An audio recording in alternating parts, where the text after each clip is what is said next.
Now, we're going to start with factors affecting price elasticity of demand.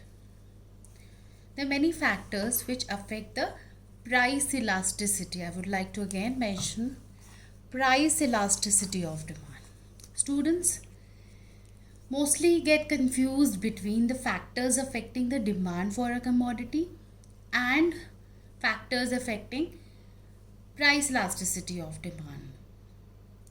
They write the wrong answer. So I would like to mention it very clearly. Please don't make this mistake. Factors affecting price elasticity are different from the factors which affect the demand for a commodity. Now, the first factor which affects the elasticity is nature of the commodity. Now, the commodity can have three natures. First is necessities, comfort, luxuries. Necessities, I hope you all know, all the essential goods which are necessary for the survival of a human being.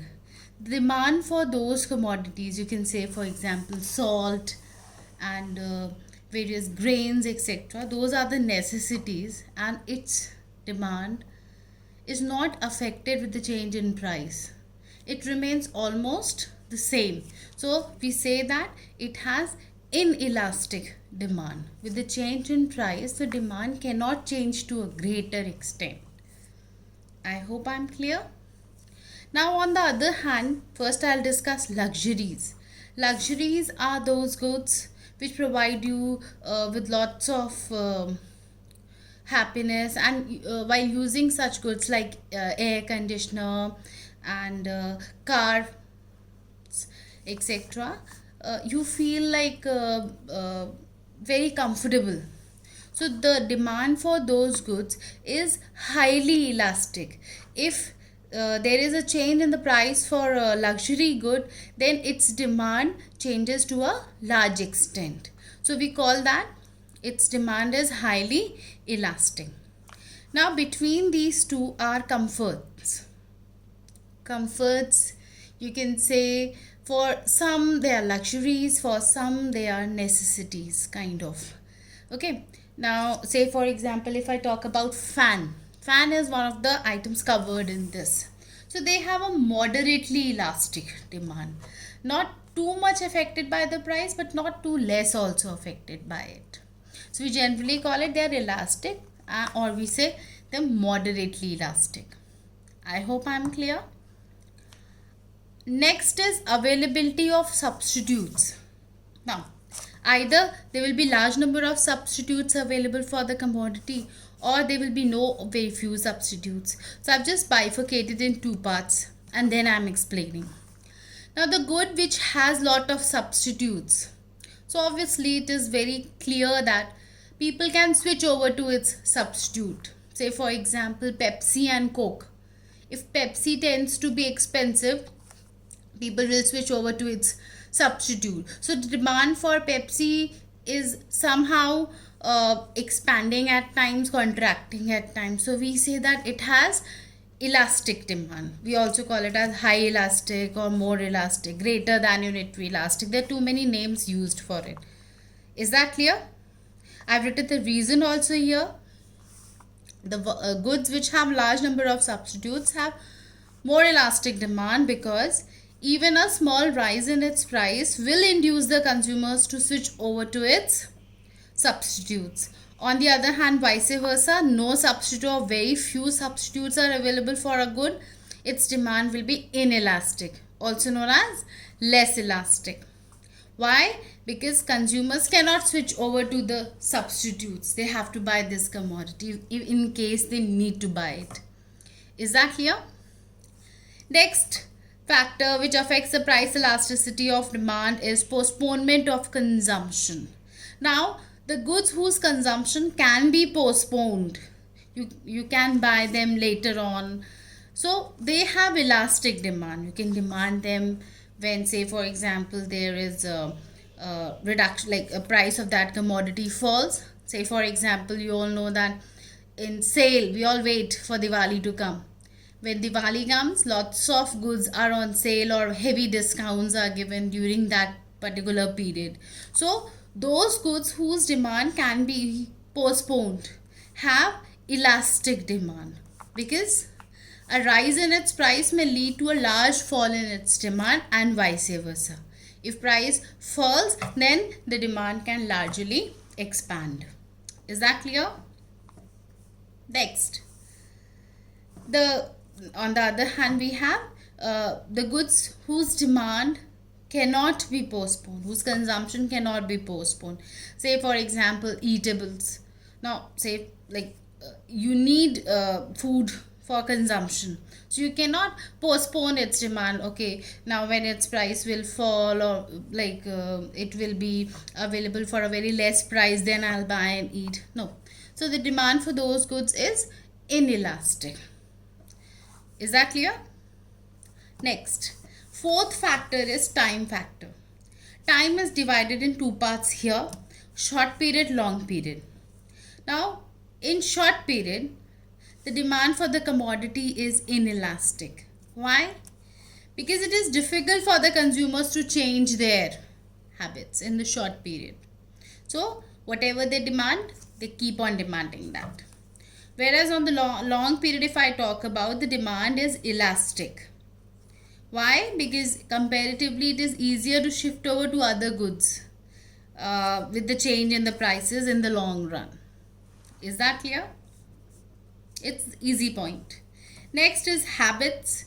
If a person develops a habit for consuming something, he becomes habitual for something. Say for example, few people are very habitual for consumption of alcohol, liquor, whatever. So whatever be the price of that commodity, they're going to demand it for sure. So it is inelastic demand. Nowadays people are switching over to organic food items also, though it is expensively available in the market, but still they have developed a habit of consuming those goods. So the demand for those goods are inelastic. The demand for that good is inelastic. Is that clear? Now on the other hand, if you have not developed a habit, you're not habitual to something, then its demand is elastic demand. In case if its price falls, you demand it. In case its price rises, you can reduce the demand. So it is elastic. Is that clear? Now sixth point here is number of uses. The goods which have several uses, say for example electricity, milk, steel, many products which have several or multiple alternative uses, the demand for those goods is elastic, because when the price of that good rises, they are put to the most important uses. In a way, its demand falls. Whereas when its price falls, they are even put to the unimportant uses also. So in a way, the demand rises. So where the demand can expand, contract accordingly. So we call it as elastic demand. Demand is responding to the change in the price. On the other hand, if there are no use or very few alternative uses for a commodity, obviously you are not going to expand its demand so much or contract it. So if you want the commodity for that use, at whatever price you will demand it, so its demand will be inelastic. I hope I'm clear with all the 6 points. There are many other factors affecting the price elasticity of demand. Main 6 I have discussed here. In case you have other factors and any problem relating to anything, you can ask. That is why I've written etc. here. Is that clear? Now, after discussing the factors of factors affecting the price elasticity of demand, I have discussed 2 numericals showing calculation of price elasticity. Now, these are the 2 numericals I have taken. Rest of the numericals you can practice from the book. In case you have any problem, any doubts, always feel free to ask. Now the first numerical which I am going to discuss here is: a consumer buys 50 units of a good at rupees 4 per unit. If its price falls by 25%, its demand rises to 100 units. Calculate its price elasticity of demand. Now, How many units was he buying? 50 units at rupees 4 per unit. So you're just going to write these two informations first. Now where I'm putting my pen, that is the thing which you have to write first. Okay. So price initial is how much? 4 rupees. Then is quantity initial 50 units. Then read further. If its price falls by 25%, immediately write percentage change in price, that is the fall in the price. How much? 25%. Read further. Its demand rises to 100 units. So that is the new quantity demanded. So Q1, that is new quantity, is 100 units. Now when you have Q, you have Q1. What are you going to find? Delta Q, that is change in quantity demanded, which is calculated using formula Q1 minus Q. It's always new minus initial. 100 minus 50, you get 50 units. That is the change in quantity. Now, you already have percentage change in price. So now can you find percentage change in quantity demanded? While discussing, I have already discussed how to calculate percentage change. The formula is delta Q upon Q into 100. That is change in quantity demanded upon initial or original quantity into 100. Now what is the change here? 50 units. You're going to write what is the original quantity? 50 unit. Again you're going to write into 100. So you're going to get percentage change in quantity demanded is how much? 100%. This was how much percentage change in price? 25%. Using the formula for elasticity, that is price elasticity of demand, that is percentage change in quantity demanded upon percentage change in price. You substitute the values, 125, the answer you got is 4. And I've already told you, even if you are taking fall and rise as plus and minus, you get minus 4 here. Again, minus 4 again means only 4, because negative sign indicates the inverse relationship between demand and price of the commodity.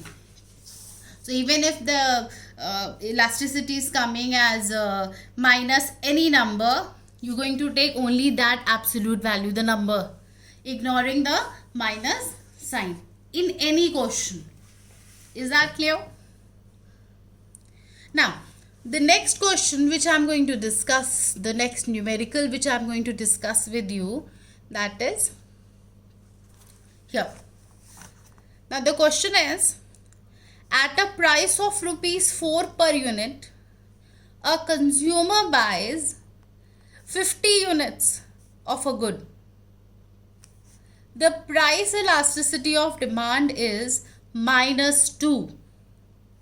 How many units will the consumer buy at a price of rupees 3 per unit? Now, again, we'll read the question again. Price of rupees 4 per unit. So, you'll write P initial. How much? Rupees 4. Consumer buys how many units? 50 units. Q, that is initial, 50 units. Clear? Then is price elasticity of demand is minus 2. So you're going to write EP equals to minus 2. Where in bracket you will write the negative sign indicates inverse relationship between demand and price. Now in short, basically I'll just share one question with you. That there was a question sometime which came, that elasticity of demand, if minus 2, how will you write it? Is it greater than unitary elastic, less than unitary elastic, or unitary elastic? Now you know that unitary elastic demand is 1. Less than 1 is less than unitary elastic, that is inelastic demand. More than 1 is greater than unitary elastic, that is highly elastic demand. Now minus 2. Students make a mistake. They take it as less than 1. Again, I would like to say no. I am asking you to ignore the minus sign. The value remains is 2 and 2 is greater than 1. So here the elasticity is greater than unitary elastic because only the absolute value we take. I hope I have made my point very clear here. Now, further, the question reads, how many units will the consumer buy at a price of rupees 3 per unit? Now, rupees 3 will be the new price, P1. And how many units will he buy? It's not given. So, we'll write Q1, new unit, as X. We're letting that Q1 is X. Now, change in quantity will be X minus 50. Change in price will be new minus old, that is 3 minus 4 minus 1 you will get. Now, writing the formula for elasticity, that is elasticity is minus delta Q upon delta P into P by Q. So, you substitute the values which you have found here. Minus sign, delta Q is X minus 50. Delta P is minus 1 into initial price is 4 and initial quantity is 50. Negative sign gets cancelled. Only maths you have to apply here. 50 is denominator here, equals to RH is right hand side of the equal to symbol. So you're going to take it there. It will be into 50. 4 will be taken again as the denominator when you transfer it from the right hand side to the left hand side. And the remaining part you're going to copy here, X minus 50. After calculating this, you got 25. So 25 equals to X minus 50. Again minus 50 you're going to transpose it to the left hand side. It will become plus 50. 25 plus 50 gives you the answer as 75 units. X is 75 units. So at price rupees 3 per unit, 75 units will be demanded. This is how the answer has to be written. I hope I am clear with the numericals. Extra numericals you can practice it.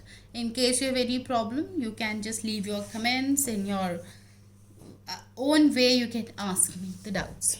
Thank you.